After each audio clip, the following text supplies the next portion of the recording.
कि जात न पूछो साधु की और पूछ लीजिए ज्ञान। मोल करो तलवार का, पड़ा रहने दो म्यान कबीरा, पड़ा रहने दो म्यान। मेरे भक्तों, आज बड़े इम्पोर्टेंट टॉपिक से तुम्हें अवगत करवाना चाहता हूं कि आज इस दोहे के माध्यम से मैं आप ही के बारे में बता रहा हूं कि जात न पूछो साधु की, पूछ लीजिए ज्ञान। ये मत पूछो साधु कहाँ से बिलोंग करता है, साधु कौन सी कास्ट से बिलोंग करता है। मोल करो तलवार का, पड़ा रहने दो म्यान। भाई तलवार का मोल करिए आप, म्यान का क्या करोगे खरीद के। तो ये तो भक्तों के लिए था दोस्तों, लेकिन आजकल जो हमारे साधुओं का चल रहा है उसके बारे में आपसे दो बात करने आया हूं कि आखिर संत की परिभाषा क्या है। संत यानी ऐसा व्यक्ति जिसके पास बैठ के, जिसकी वाणी को सुन के आपको क्षणिक शांति तुरंत मिल जाए मन को, तो चाहे वो जीन्स में क्यों ना रहता हो, चाहे वो टी शर्ट में क्यों ना रहता हो, तो आप उसे संत कह सकते हैं। क्योंकि आप देख ही रहे हो आजकल हमारे संतों की हालत। दोस्तों, जो वास्तविक ओरिजिनल संत हैं वो तो लोगों से बहुत कम मिलते ही हैं, ये तो आप जानते हैं। वो बहुत कम लोगों से मिलते हैं। कभी किसी को दीदार उनका हो गया वो अलग विषय है, वरना वो 24 घंटे भगवान के भजन में रहते हैं और रहना भी चाहिए संत को। लेकिन आज मुझे संतों की बुद्धि पर तरस आता है, जो धर्म के तो गुरु बन गए, जिन्हें धर्म गुरु कहते हैं, लेकिन भगवान का चिंतन मंथन नहीं है। चिंतन मंथन किसका है? मन में चिंतन मंथन स्त्रियों का चलता है। कोई कहता है किसी धर्मगुरु को स्त्री नंगी दिखाई देती है, कोई धर्मगुरु कहता है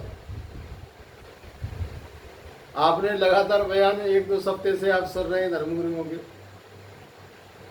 एक के बाद एक बम्पर धमाका हो रहा है, आप देख रहे होंगे। भाई संत हमेशा किसी गांव को, किसी देश को, उसके नागरिकों को एक सही दिशा में ले जाने वाले होते हैं। उन्हें क्या मतलब कौन स्त्री कैसे बैठी है, कौन स्त्री कैसे बात कर रही है, क्या लेना देना। भाई पुरुषों की बात क्यों नहीं करते आप लोग? खाली इन संतों को स्त्रियां दिखाई देती हैं, पुरुष भी तो हैं समाज में, पुरुष भी तो दिखाई देने चाहिए। कभी कभी पुरुषों के बारे में भी कह दिया करो कि 2% पुरुष ऐसे होते हैं, कि 4% पुरुष ऐसे होते हैं।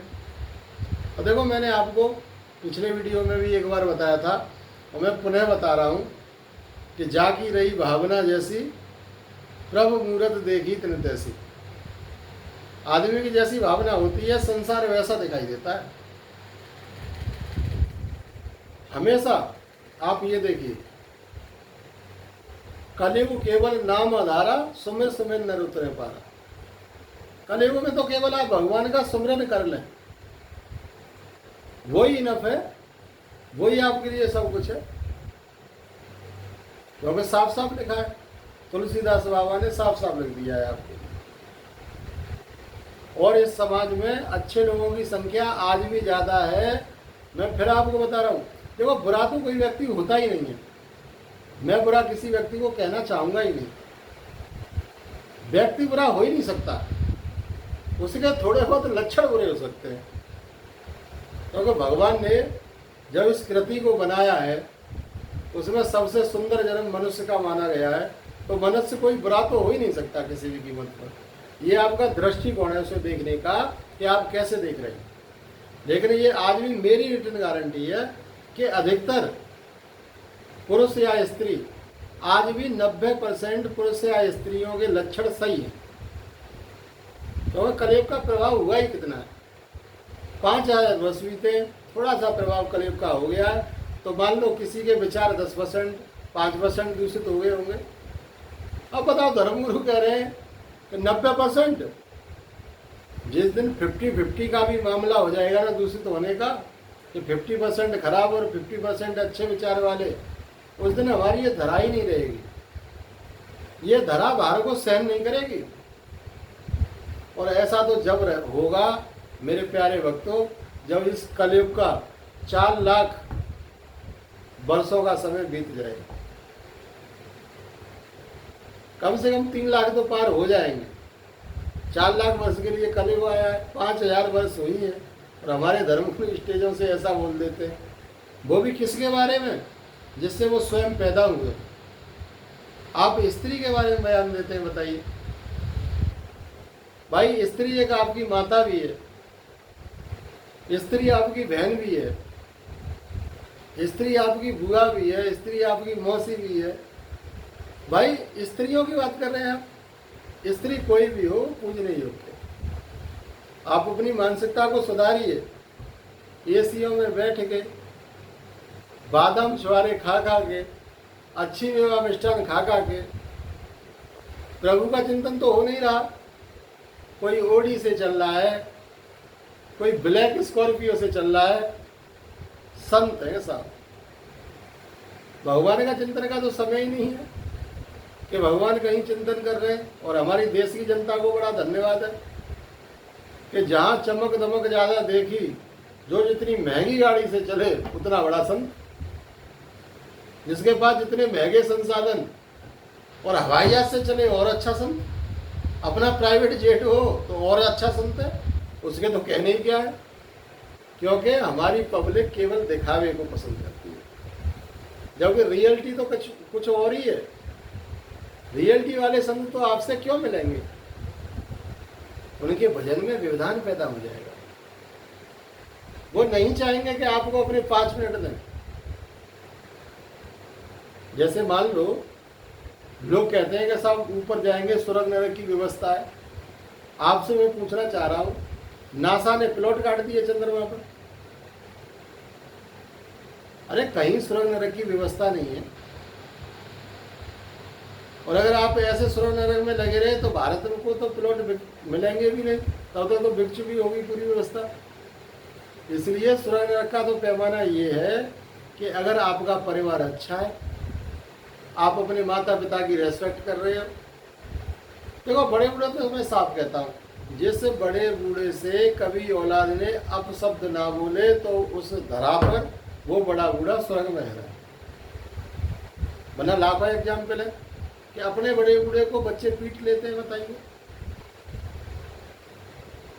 10-5% में ऐसा हो जाता है। तो अपने आप पता कर ले कि मैं नरक में हूँ साहब, चाहे धनदौलत कितनी भी हो। और आप यहाँ पूरे दिन शांति है, बढ़िया रह रहे हो, परिवार अच्छा है, परिवार में कोई मतभेद नहीं है, सारी व्यवस्थाएं आपकी ओके हैं, प्रभु का भजन हो जाता है, ज़्यादा नहीं तो शाम को 15 मिनट हो जाता है, सुबह 15 मिनट हो जाता है, तो आप कन्फर्म आप लिख लो कि आप काहे में स्वर्ग में बैठे। इसलिए मैं दावा के साथ कहना चाहता हूँ कि इस धरा पर 100% पुरुष और 100% स्त्री। किसी को आप ये तो कह ही नहीं सकते कि वो गलत है। विचार गलत हो सकते हैं। अरे आपके विचारों के अनुकूल कोई नहीं दिखा तो आपने कह दिया वो गलत है सर। जैसे आजकल आप देख रहे हो, 2-3 हफ्ते में आपने देखा और मैंने वीडियो आपके लिए बना के बताई है, आज मैं फिर सबको संयुक्त करके बना दे रहा हूँ।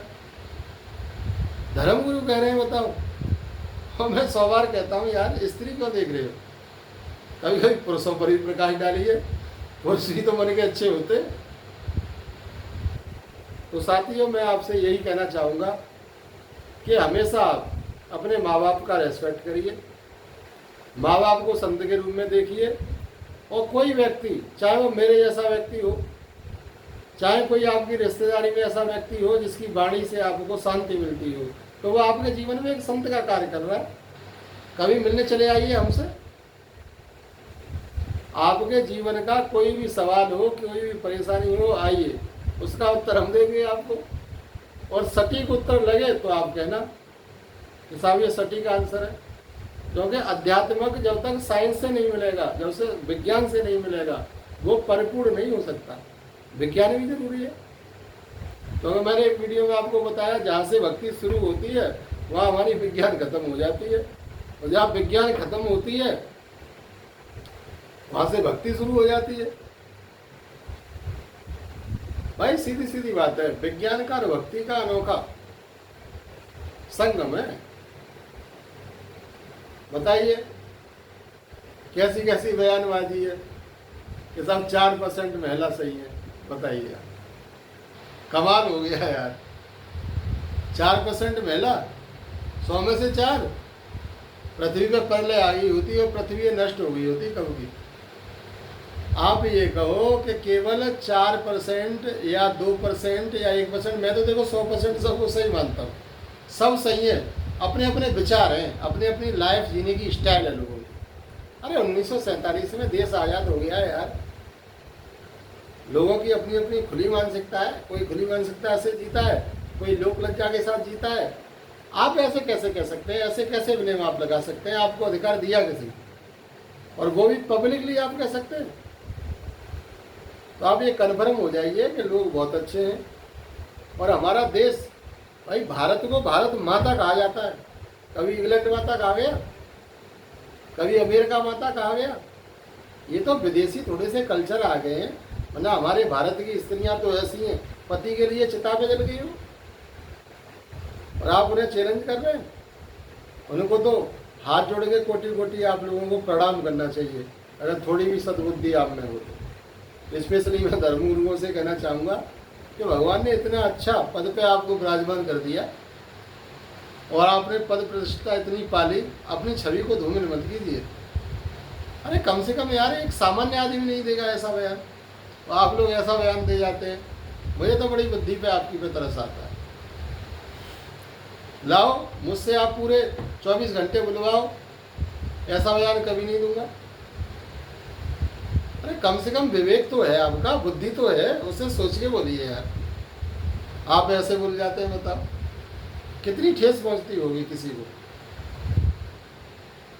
तो इसी के साथ भक्तों, मैं आपसे कहना चाहूँगा कि रेस्पेक्ट अपने माता पिता का, और दर्शन उन्हीं के, किसी पचड़े में ना पड़े, और मस्त रहे, स्वस्थ रहे। बहुत बहुत धन्यवाद, बहुत बहुत